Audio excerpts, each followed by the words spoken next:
നമ്മൾ കുറച്ച് നേരത്തെ എണിച്ചിട്ടുണ്ട് പൂടാനായിട്ട്. ഇതേ താമരയൊക്കെ വരച്ച് വെച്ചിട്ടുണ്ട്. പക്ഷെ താമരയൊന്നുമല്ല ലാസ്റ്റ് വന്നപ്പോൾ ഇട്ടിട്ട് വന്നപ്പോൾ താമരയൊക്കെ വേറെ ഏതോ ഡിസൈനായി. കുറച്ച് ദിവസമായി ഞാൻ കുറേ ഡിസൈൻസ് ഒക്കെ ട്രൈ ചെയ്യണു. ലാസ്റ്റ് ഇട്ട് വരുമ്പോൾ വേറെ ഏതെങ്കിലുമൊക്കെ കൊലമാവും. ലാസ്റ്റ് ഇത് ഇങ്ങനെയൊക്കെ ആയിട്ടാണ് വന്നതെങ്കിലും ലാസ്റ്റ് ഇത് തെയ്യമായി മാറി.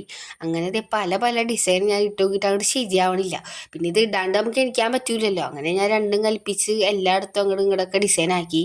കൊളമായി എങ്കിലും നമ്മുടെ ഒരു സമാധാനം. അമരയാണ് നമ്മൾ ഉദ്ദേശിച്ചെങ്കിലും വേറെ ഏതോ കോലത്തിൽ കിട്ടി. കുഴപ്പമില്ല, നമുക്ക് അടുത്തെല്ലാം സെറ്റാക്കാം. അങ്ങനെ നമ്മൾ ഓണാക്കി ഇട്ടിട്ട് നമ്മൾ അച്ഛൻ്റെ കൂടെ ബാങ്കിലേക്ക് വിട്ടിട്ടുണ്ട്. ഓണാക്കിയല്ലേ വരണേ, കാശൊക്കെ എടുക്കണ്ടേ.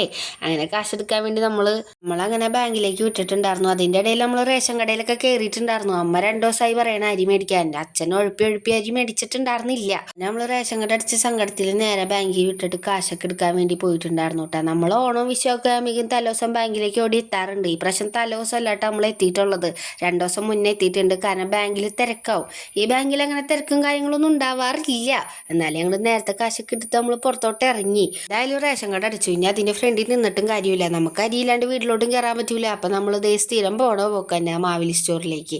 മാവേലി സ്റ്റോറിൽ നിന്ന് അരി മാത്രം മേടിച്ചുള്ളൂ കേട്ടോ. വെളിച്ചെണ്ണയ്ക്ക് കൊടുക്കത്തെ വിലയാണ്. അച്ഛൻ്റെ കൂടെ പോയി കഴിഞ്ഞാൽ നമുക്ക് വീട്ടിലേക്ക് ഇല്ലാത്ത സാധനങ്ങളും അച്ഛനില്ലാത്ത സാധനങ്ങളൊക്കെ മൊത്തം മേടിക്കേണ്ടി വരും. അപ്പം നമുക്ക് എന്തായാലും ബോറടിക്കും. നമ്മൾ പകുതി വെച്ച് ഇതേ ഓണച്ചന്തയിൽ നിന്ന് ഇറങ്ങി ഇതേ ഒരു കായോർച്ചതൊക്കെ മേടിച്ച് വീട്ടിലേക്ക് നടക്കാൻ തുടങ്ങിയിട്ട് പകുതി വെച്ച് ഞാൻ ആലോചിച്ചു അച്ഛൻ്റെ കൂടെ വണ്ടിക്ക് പോയാൽ മതിയായിരുന്നു എന്ന്. പറഞ്ഞിട്ട് കാര്യമില്ലല്ലോ, അച്ഛൻ ഇപ്പോൾ വീടെത്തിയിട്ടുണ്ടാവും. അപ്പം നെക്സ്റ്റ് വീഡിയോയിൽ കാണാം. അപ്പം ഇന്നത്തെ വീഡിയോ ബൈ ഗൈസ്.